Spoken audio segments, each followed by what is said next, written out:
Hello everyone, so this standard is about audit sampling, SA 530 for CA final students and CA inter students can also refer it.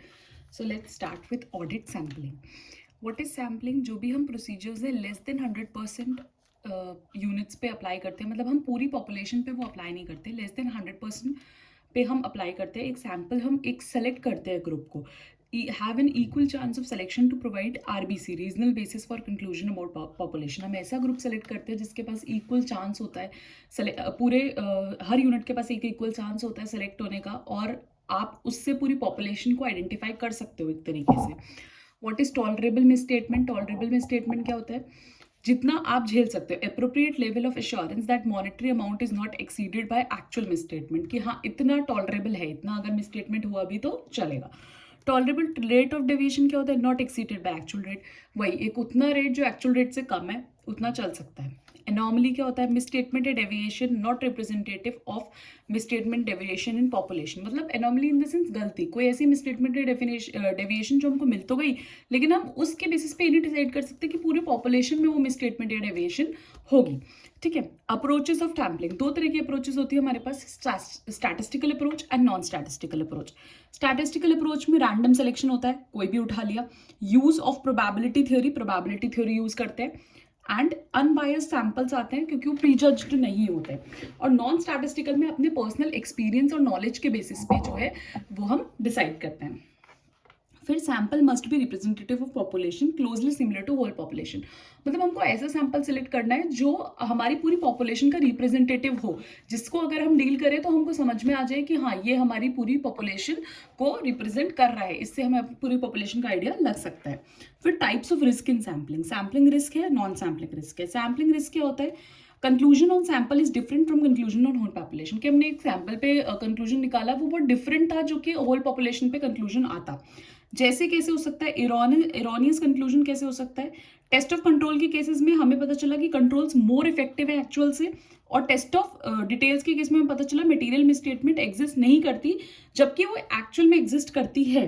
तो ये आपकी effectiveness को inappropriate बना देगा, audit opinion को inappropriate बना देगा और इफेक्टिवनेस को इफेक्ट करेगा. और या हमें पता चला कि test of control less effective than actual, हमें जो पता चले वो लेस इफेक्टिव है एक्चुअल से, या मिस स्टेटमेंट एग्जिस्ट करती है पर एक्चुअल में नहीं भी थी, तो आपको ये फालतू में एडिशनल वर्क करना पड़ गया, तो ये आपकी ऑडिट एफिशिएंसी को इम्पैक्ट करेगा.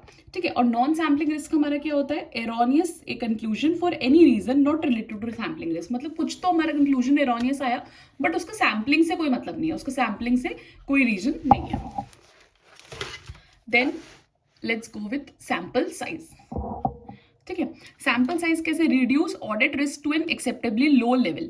अब सैंपल साइज आप ऐसा लोगे कि आपका ऑडिट रिस्क जो है कि एक्सेप्टेबली लो लेवल पे रिड्यूस हो चुका है. लोअर रिस्क का है ग्रेटर सैंपल साइज. ठीक है. फैक्टर्स आपके क्या इफेक्ट करेंगे सैंपल साइज में? Greater reliance on operating efficiency, higher assessment of ROMM में आपका सैंपल साइज बड़ा हो जाएगा.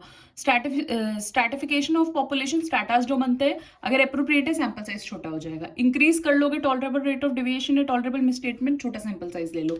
Higher expected rate of deviation है, मिसस्टेटमेंट है, बड़ा सैंपल साइज लो. अगर include in auditors desired level of assurance, तो आप सैंपल साइज को बड़ा कर लो. Negligible effect in sample size due to increase in number of sample units. Then आपका सैंपल सिलेक्शन मेथड्स होते हैं. ठीक है. सबसे पहला है रैंडम. रैंडम में आपने या तो सिंपल रैंडम लिया, आपकी होमोजेनस एक जैसी सी पॉपुलेशन है, आपने उठाया कुछ भी, वो आपका सैंपल बन गया. एक होता है स्ट्रैटिफाइड, जब आपकी डिवाइडिंग हेट्रोजेनस, आपकी बहुत डिफरेंट पॉपुलेशन है, उनको छोटे छोटे स्ट्रैटम में आप सब पॉपुलेशन को स्ट्रैटा में डिवाइड करते हो. फिर आता है इंटरवली सिस्टमैटिक सैम्पलिंग. जैसे sampling interval number of units bye sample size से आप ले सकते हो. एक से ज्यादा आप स्टार्टिंग पॉइंट ले सकते हो, जैसे each 50th unit, each 10th unit, ऐसे आप सेलेक्ट कर सकते हो. फिर होता है मॉनिटरी यूनिट. मॉनिटरी यूनिट मतलब मनी के बेसिस पे वैल्यू वेटेड सिलेक्शन होता है. लार्जर वैल्यू आइटम्स के ज्यादा चांस होते हैं सेलेक्ट होने पे. फिर होता है हैपेजेड. हैपेजेड मतलब कैसे भी, without structure technique, not appropriate in statistical sampling. आप विदाउट एनी थिंग आप अपने हिसाब से सिलेक्ट करते हो रैंडमली. और एक होता है block. Selection of block of contiguous items. कोई सीक्वेंस नहीं होता, बट आप एक ब्लॉक सिलेक्ट कर लेते हो सैम्पलिंग के लिए. ठीक है। फिर आता है आपका performing audit procedures. Each item selected पे होगा, रिप्लेसमेंट आइटम पे भी हो सकता है, अनेबल टू अप्लाई प्रोसीजर्स और ऑल्टरनेटिव प्रोसीजर्स है। तो अगर टेस्ट ऑफ डिटेल्स है आपका तो आप उसको मिसस्टेटमेंट मानोगे, टेस्ट ऑफ कंट्रोल है तो आप उसको डेविएशन मानोगे। फिर nature and cause of deviation क्या होता है, अगर आ गया तो आप इन्वेस्टिगेट करो। कोई डेविएशन है, एनोमली है, हाई डिग्री ऑफ सर्टेनिटी है, that such misstatement is not representative of population.